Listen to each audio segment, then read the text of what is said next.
Hi అండి, అందరికీ నమస్తే అండి. ఈరోజు ఆలుగడ్డ పచ్చికారం వేసి చేస్తే చాలా టేస్టీగా ఉంటుందండి. దీంట్లో పచ్చిమిరపకాయలు, కరివేపాకు, కొత్తిమీర వేసి చేస్తాం కదండి. చాలా హెల్దీ కూడా, చాలా బాగుంటుంది కూడా. ఇది రోటీలో, రైస్లో అన్నిట్లో చాలా టేస్టీగా ఉంటుందండి. పప్పు చారు, రసం దీని కాంబినేషన్ అయితే ఇంకా టేస్టీగా ఉంటుందండి. బ్యాచిలర్స్ అయితే సింపుల్ గా చేసుకునే వంటల్లో ఇది సూపర్ గా త్వరగా అయిపోయే వంట అని నేను చెప్తానండి. ఒకసారి ట్రై చేసి చూడండి. ఆలుగడ్డ పచ్చికారం కోసం అండి 1/2 kg ఉడకబెట్టిన ఆలుగడ్డ తీసుకున్నాను.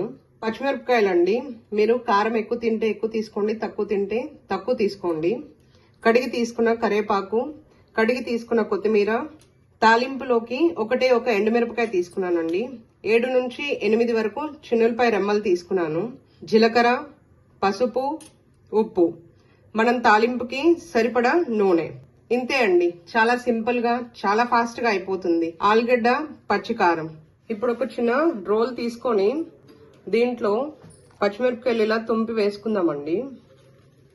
అలాగే కడిగి తీసుకున్న కరివేపాకు, కొత్తిమీర, ఉప్పు తీసుకుందాం. జీలకర్ర, పసుపు, చిన్నులపాయ రెమ్మలండి. ఇవన్నీ ఒకేసారి వేసేసి మరి పేస్ట్ గా నూరుకోకండి, ఇలాగా కచ్చా పచ్చిగా నూరు తీసుకోండి. ఇప్పుడు తాలింపు వేసుకుందాం. నూనె వేడైందండి. ఇప్పుడు మనం తుంపుకున్న ఎండుమిరపకాయలు వేసుకుందాం. మనం నూరి తీసుకున్న పచ్చిమిరపకాయలు, కరివేపాకు, జీలకర్ర, చిన్నులపాయలది పేస్ట్, దీన్ని ఒక్కసారి ఇలా కలిపేసుకుందామండి. ఇప్పుడు దీంట్లో మనం ఉడకబెట్టుకున్న ఆలుగడ్డ అండి, మొత్తం చిన్న చిన్న ముక్కలుగా కట్ చేసుకున్నాం. దీన్నంతా వేసేసుకుందాం. దీన్నంతా ఒక్కసారి కలిపేసుకుందామండి.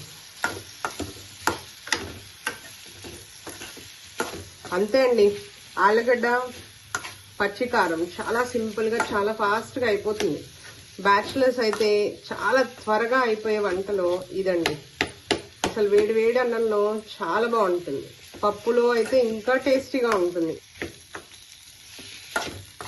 చాలా హెల్తీ కూడా అండి. నార్మల్ వాటికన్నా ఇలా ఆలుగడ్డ పచ్చికారం చాలా టేస్టీగా ఉంటుంది, చాలా బాగుంటుంది.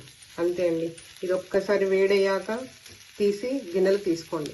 ఎందుకంటే ఆలుగడ్డ ఆల్రెడీ ఉడకబెట్టాం కాబట్టి ఎక్కువ ఉడకబెట్టాల్సిన అవసరం లేదు. దీంట్లో జస్ట్ మీరు ఉప్పు సరిపోయిందా లేదా అని మాత్రం ఒక్కసారి చూసుకోండి. ఉప్పు సరిపోలేదంటే పైనుంచి కాస్త ఉప్పు చల్లేసుకోండి, సరిపోతుంది. కారం మీ ఇష్టం అండి. ఎక్కువ కారం తినే పని అయితే ఎక్కువ వేసుకోండి, తక్కువ కారం తినే పని అయితే తక్కువ కారం వేసుకోండి. అంతే అండి, సింపుల్ ఆలుగడ్డ పచ్చికారం రెడీ అయిపోయిందండి. థ్యాంక్ యూ ఫర్ వాచింగ్ అండి.